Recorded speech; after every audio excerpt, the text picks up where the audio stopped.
ಮಹಾರಾಷ್ಟ್ರ ಆಯ್ತು, ಗೋವಾದಲ್ಲೂ ಕಮಲ ಕಮಾಲ್. Local ಎಲೆಕ್ಷನ್ನಲ್ಲಿ BJP ಗೆಲುವಿನ ಕೇಕೆ ಹಾಕ್ತಾ ಇದೆ. ಮಹಾರಾಷ್ಟ್ರ ಆಯ್ತು, ಗೋವಾದಲ್ಲೂ ಕೂಡ ಕಮಲ ಕಮಾಲ್. ಲೋಕಲ್ ಎಲೆಕ್ಷನ್ನಲ್ಲಿ ಬಿಜೆಪಿ ಗೆಲುವಿನ ಕೇಕೆ ಹಾಕ್ತಾ ಇದೆ. 50 ಸ್ಥಾನಗಳ ಪೈಕಿ ಬರೋಬ್ಬರಿ 30ರಲ್ಲಿ ಗೆಲುವನ್ನ ಸಾಧಿಸಿದೆ. ಮತ್ತೆ ಮಕಾಡೆ ಮಲಗಿದ ಕಾಂಗ್ರೆಸ್ ಪಾರ್ಟಿ. ಕೇವಲ 8 ಜಿಲ್ಲಾ ಪಂಚಾಯಿತಿ ಸೀಟು ಗೆದ್ದ ಕಾಂಗ್ರೆಸ್. ಎಂಜಿಪಿ 2, ಎಎಪಿ 2, ಆರ್ಜಿಪಿ 2, ಗೋವಾ ಫಾರ್ವರ್ಡ್ ಪಾರ್ಟಿ 1ರಲ್ಲಿ ಗೆಲುವನ್ನ ಸಾಧಿಸಿದೆ. 5 ಕಡೆ ಪಕ್ಷೇತರರು ಭರ್ಜರಿಯಾಗಿ ಗೆಲುವನ್ನ ಸಾಧಿಸಿದ್ದಾರೆ. ವಿಜೇತರನ್ನ ಅಭಿನಂದಿಸಿದ ಗೋವಾ ಸಿಎಂ ಪ್ರಮೋದ್ ಸಾವಂತ್. ಗೋವಾ ಜನತೆಗೆ ಧನ್ಯವಾದವನ್ನ ತಿಳಿಸಿದ್ದಾರೆ ಪ್ರಧಾನಿ ನರೇಂದ್ರ ಮೋದಿ ಅವರು. ಜಿಲ್ಲಾ ಪಂಚಾಯಿತಿ ಚುನಾವಣೆಯಲ್ಲಿ ಎಂಜಿಪಿ ಜೊತೆ ಬಿಜೆಪಿ ಮೈತ್ರಿ. ಶೀಘ್ರದಲ್ಲೇ ಕರ್ನಾಟಕದಲ್ಲೂ ಕೂಡ ಲೋಕಲ್ ಎಲೆಕ್ಷನ್ ನಡೆಯಲಿದೆ. ಇನ್ನು ಮಹಾರಾಷ್ಟ್ರ ಆಯಿತು, ಗೋವಾದಲ್ಲೂ ಕೂಡ ಈಗ ಕಮಲ ಕಮಾಲ್ ಮಾಡ್ತಾ ಇದೆ. ಇನ್ನು ಸ್ಥಳೀಯ ಸಂಸ್ಥೆ ಚುನಾವಣೆಯ ಫಲಿತಾಂಶ ಈಗ ಪ್ರಕಟ ಆಗಿದೆ. ಹಲವು ಕಡೆ ಒಂದು ಸ್ಥಳೀಯ ಚುನಾವಣೆಗಳು ನಡೆದಿತ್ತು. ಆ ಒಂದು ಚುನಾವಣೆಯ ಫಲಿತಾಂಶ ಕೂಡ ಪ್ರಕಟ ಆಗಿದೆ. ಡಿಸೆಂಬರ್ 20ರಂದು ಗೋವಾ ಜಿಲ್ಲಾ ಪಂಚಾಯಿತಿ ಸ್ಥಾನಗಳಿಗೆ ಎಲೆಕ್ಷನ್ ನಡೆದಿತ್ತು.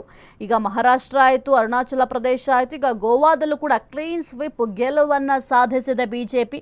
ಇನ್ನು 2012ರಿಂದಲೂ ಕೂಡ ಗೋವಾದಲ್ಲಿ ಬಿಜೆಪಿ ಅಧಿಕಾರದಲ್ಲಿದೆ, ಆಡಳಿತವನ್ನು ನಡೆಸ್ತಾ ಇದೆ. ಸದ್ಯಕ್ಕೆ ಈಗಲೂ ಕೂಡ ಗೋವಾದಲ್ಲಿ ಬಿಜೆಪಿ ಅಧಿಕಾರಕ್ಕೆ ಬಂದಿದೆ. 2027ರ ವಿಧಾನಸಭಾ ಚುನಾವಣೆಗೆ ಮುಂಚಿತವಾಗಿ ಬಿಜೆಪಿಗೆ ಜನರ ಭಾವನೆ ಮಾನದಂಡ ಆಗುತ್ತೆ. ಈ ಬಾರಿ ಏನೀಗ ಸ್ಥಳೀಯ ಚುನಾವಣೆಯಲ್ಲಿ ಗೆಲುವನ್ನು ಸಾಧಿಸಿದೆ, ಹಾಗಾಗಿ ಜನರ ಒಂದು ನಾಡಿ ಮಿಡಿತ ಯಾವ ರೀತಿ ಇರುತ್ತೆ, ಜನರ ಭಾವನೆ ಏನು ಅನ್ನೋದು ಈಗ ಬಿಜೆಪಿಗೆ ಗೊತ್ತಾಗಿದೆ. 2012ರಿಂದಲೂ ಕೂಡ ಗೋವಾದಲ್ಲಿ ಬಿಜೆಪಿ ಅಧಿಕಾರದಲ್ಲಿದೆ. ಈಗಲೂ ಕೂಡ ಗೋವಾದಲ್ಲಿ ಬಿಜೆಪಿ ಅಧಿಕಾರಕ್ಕೆ ಬಂದಿದೆ. 50 ಸ್ಥಾನಗಳ ಪೈಕಿ ಬರೋಬ್ಬರಿ 30ರಲ್ಲಿ ಗೆಲುವನ್ನು ಸಾಧಿಸಿದೆ. ಕಾಂಗ್ರೆಸ್ ಪಾರ್ಟಿ ಮತ್ತೆ ಮಖಾಡೆ ಮಲಗಿದೆ. ಗೋವಾದಲ್ಲಿ ಫಾರ್ವರ್ಡ್ ಪಾರ್ಟಿ 1ರಲ್ಲಿ ಗೆಲುವನ್ನು ಸಾಧಿಸಿರುವಂಥದ್ದು. ಇನ್ನು 5 ಕಡೆ ಪಕ್ಷೇತರರು ಭರ್ಜರಿಯಾಗಿ ಗೆಲುವನ್ನು ಸಾಧಿಸಿಕೊಂಡಿದ್ದಾರೆ.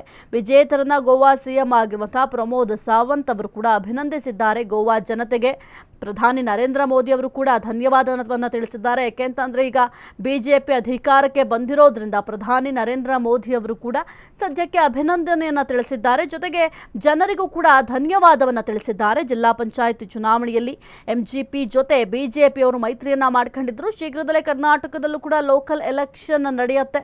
ಗೆಲುವಿನ ಕಾರ್ಯತಂತ್ರವನ್ನು ಬಿಜೆಪಿ ಜೆಡಿಎಸ್ ಸದ್ಯಕ್ಕೆ ರೂಪಿಸ್ತಾ ಇದೆ. ಯಾಕೆಂದರೆ ನಮ್ಮ ಕರ್ನಾಟಕದಲ್ಲಿ ಈಗ ಸದ್ಯಕ್ಕೆ ಬಿಜೆಪಿ ಮತ್ತು ಜೆಡಿಎಸ್ ಮೈತ್ರಿ ಮಾಡ್ಕೊಂಡಿರೋದ್ರಿಂದ ತಮ್ಮದೇ ಆದಂತಹ ಕೆಲವೊಂದಿಷ್ಟು ಪ್ಲಾನಿಂಗ್ ಅನ್ನು ಕೂಡ ಮಾಡ್ತಾ ಇದ್ದಾರೆ, ಯಾವ ರೀತಿ ಚುನಾವಣೆಯನ್ನು ಎದುರಿಸಬೇಕು ಅಂತ.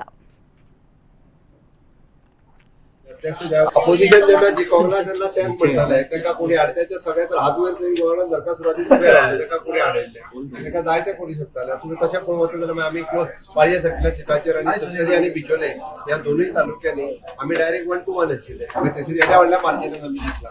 पाळये सीट मात्र 10,000 प्लस मार्जिनान आमी जिखला. थंयसर कोणी हाडयले सत्तरीच्या सीट आमी सगळे व्हडल्या मार्जिनान जिखला. आमी पळोवंक वतात आमी तर मागीर तशेंच ऑटोमेटिक इलेक्शन